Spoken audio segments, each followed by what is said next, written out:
Epilogue. The night after the rescue, the magicians bring Alisan to a gathering still staked. Everyone, including Tina, sees her bent in places in which she shouldn't be bent. Her elbows are twisted in opposite directions, her knees are melted together and her legs were set as long bone poles without being able to move. Tina realizes she has been brought to the gathering in order to be seen, perhaps helped by Tina. She knows a couple of things now though, they are not friends. When Alisan is shown to the gathering as an example of problems that the Fang could pull off, the magicians tug at her heartstrings, but she knows how the game is usually played. Tina insists. For this sort of thing, Zant and I deserve a minor favor, from the leader of the present magicians, and a major one from Alisan to us both when she is back to normal. Is this not agreeable? Zant's face brightens, when she hears the negotiation, which is more of a demand. The magicians whisper to each other, wondering if it is worth it, but in the end, figure a minor favor would be worth her being able to eventually walk again once she is able to move in general. The skin issue would be a much larger thing when she is able to figure out how to fix it. Alisan would have to deal with the major favor when she can survive. Once they agree on the favor's offer, she gets a full batch of blood to work setting the bones back in place. It only takes a night of feeding and having a full tank to set the joints back into working place. She would still need to figure out the skin thing, but she had time for that. The procedure takes nearly 2 hours to set the joints back into place. The magicians thank her, and say they will keep Alisan somewhere safe, until she is able to figure out how to fix her. That next night, Zook is still healing from the savage clawing he got, still coming down from the adrenaline rush from what happened. That sort of stuff wasn't his thing, especially since he didn't actually have adrenaline. Maybe if he gets into boxing next, he's tired of taking a beating here and there. His body didn't repair itself like it used to, and it would take blood, probably a good deal of it, but he is starting to wonder if it would be worth it. He is back in his town car with Bud driving, on their way to the precinct. He wonders how things are. He has been working on the Fonz, Gables, the hacker back there for a little while. He needs to feed him some more blood to get him bonded to him to make things easier sometimes. He makes it through the precinct doors and greets the receptionist that knows him well as he just walks back without anyone asking him to stop. He makes it to the main precinct room, and once again doesn't see Cooper at his desk with his occasional egg salad sandwich. He asks Jones, another officer with his desk near Cooper's. Hey, have you seen Cooper recently? Jones answers with a shrug. He asked to be taken off nights, and it was obliged. He said his wife asked him to do it from the stress and trouble sleeping. Zook nods, but is worried. These nights of all nights, he has some questions and needs to find things out. Zook goes back to Gables' lair, and knocks on the door with a smile. "Come in," he hears, and he turns the knob to open the door. Yo, Fonz, how are things? Wondering if you've seen Cooper. Usually, Gables hates the nickname, but for some reason, he just smiles and keeps staring at his screen. Oh, I'm sure he is fine. He has come in for a couple of days asking about you though, all sort of strange questions. Zook worries a bit more. More questions, like what? Such as, if I left my desk normally with anyone else in my office, how I felt about you, if certain things have happened, that sort of stuff. I told him it is nothing other than the donuts. Any batch tonight? No, not tonight. Zook keeps a straight face, but of course, is more worried. These sort of questions often were followed up by, at best, awkward conversations, which he could easily handle, or at worst, the breeding likelihood of Cooper becoming a hunter, investigating and killing guys like Zook. It has been happening ever since they have been around, a few hundred years to his knowledge. He'd have to figure out Cooper whenever possible. His retainer Steve is out of the hospital after a couple of weeks. With a little help from him and his healing vampiric blood, but mostly healing naturally to where he could take care of himself. He wanted to get him a gift for surviving. Steve seems at least partially interested in having a dog, and Zook felt like he would oblige his friend. He didn't tell Steve what he did that night, but Steve is able to get out of bed, and walk around the house in his current condition, limping on weak leg muscles, but determined to get back into shape.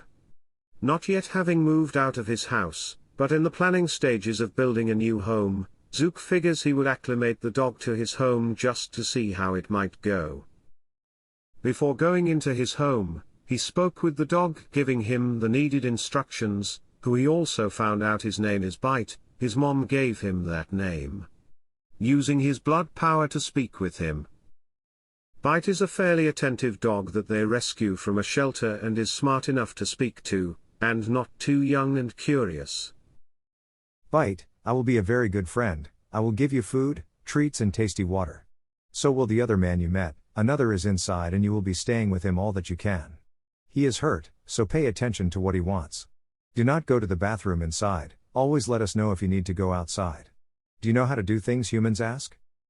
The dog seems to be getting used to the non-human, that very much looks like a human, that can talk to him. Bite's head twists to the side in curiosity, but still looking into Zook's eyes. Like what? Zook growls and yips back, with Bud smiling while driving up front. When we say, sit, put your butt on the ground. When we say heel, walk next to us or stand next to us if we aren't moving, but not too close. He also says the different commands of how they sound in human, sit, or heel. He gets a couple of movements and growls back. Oh, that stuff, yes, I know those things. Good, the other man, that you have not met yet, he will be hurt, but he will be your new best friend. Be nice to him, and I will be very nice to you. He might not be able to talk to you like I can, but I will try to help him do that. The dog nods back. Remembering Fluffers, Zook continues. Also have a cat, a thing like I showed you back at the shelter, making sure you would not be angry at it. I was making sure that you would not be out of control and try to bite it also. You will be nice to another one. No biting, she will not try to hurt you. If the cat does try to hurt you, do not hurt her back, just let me know. Play nice, and do not bounce into things in the place where I take you. Zook walks in, through the garage door. On his heels is Bite, a medium-sized German Shepherd, one ear flopped down, the other straight up, looking around curiously. Zook sees Steve limply walking around in the living room, watching outside like he most often did, while walking the perimeter of the home. He calls to Steve. Hey, I have a new friend for us, his name is Bite. We just picked him up as a rescue, he'll be with us. Zook finishes, seeing that it doesn't take long for them to get to know each other. Steve walks over to let the dog smell him, then puts his hand closer. Bite slowly moves his head, feeling the human's palm against his fur. The dog sees the agitation in the human and tries to calm him, walking along his hand, feeling it along his back. Boss, more feet on the floor make me nervous. Bite licks Steve's hand, and walks over to his side and sits next to his feet. He looks up at him with his puppy dog eyes, which are one of the hardest things for even the strongest military man to resist. The dog seemed to feel Steve's anxiety, but a little whimper from the dog and Steve is done. He walks over to sit in a comfortable chair in the living room, followed by Bite, and they spend the next hour next to each other, the dog just being there for the hurt man.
Zant has a discussion with Tina back at the dance studio, nights after her surgery. No one else is around other than them, and Rachel, the record keeper.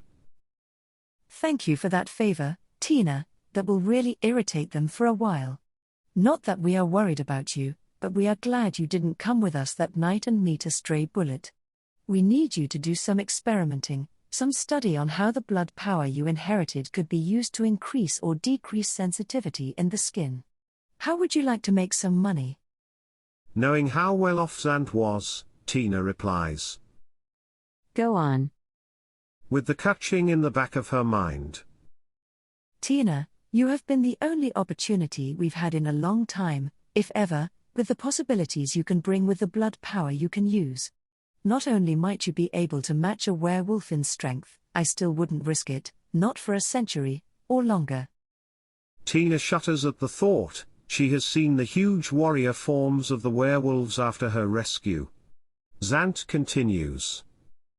With your ability to change muscle and bone, you can become a very rich woman, and I do like to help women. The suffrage movement took such a long time to get off the ground not too long ago. Anyway, I need you to study and practice one of the few abilities you have. It will probably be tedious, studying in dark rooms, and likely a little gross, but this isn't the first, nor the last time we have had to deal with these types of situations, and have just had to put some people out of their misery. I don't know how, but you can study, practice, and possibly be one of the few who could get Alisanne's skin back to normal. Her skin has become more sensitive, like a pinprick to her skin any time someone touches her. When we tried to move her, her eyes winced in pain, and we could tell she would rather be staked than withstand the pain. Many of us are well off, this is true, and you could help out a lot of us, including myself with this arm, or if someone has a leg taken off, we can have a real one, melded to our bones and muscle. I'll pay you well to keep yourself safe, practice, and study. When you can help me get a new arm, then you can start on Alisanne. What I am asking you to do is probably easier: muscle, bones. Alisanne's problem is skin deep, and when you help her, you'll gain favor with the magicians, and of course Alisanne herself. I'm sure there can be a few others you'd be able to help along the way too. You might not have wanted to be practicing with bones and muscle, or whatever else, but I'll get you trained by the best doctors, and best theorists that we have to offer, and that is all the best, in how this sort of stuff probably works so that you can practice with them, and then you can try to start doing this around the country, if not the world. Tina is smiling near the end of Zant's offer, trying to think of reasons why maybe she shouldn't keep her head in the books and speaking with different strange people to try to learn this monstrous ability between monsters. Tina worries of disappointing her, or making someone like her upset. Oh, I don't know, Zant. Zant puts her hand on Tina's arm. Please, call me Panteri, using my last name is so formal. Okay, so I don't know if I want to go through so much of what I went through before. I'm wanting to maybe get into something less morbid. Zant smiles and raises an eyebrow, answering in a questioning tone. Tina's eyes widen, surprised that she can still be surprised with this group. Like how much are we talking, like what limit? Limit. My dear girl, in your case, I don't know the meaning of the word. I would appreciate it though if you keep it to 2 cars and a house around the city somewhere, not too fancy though.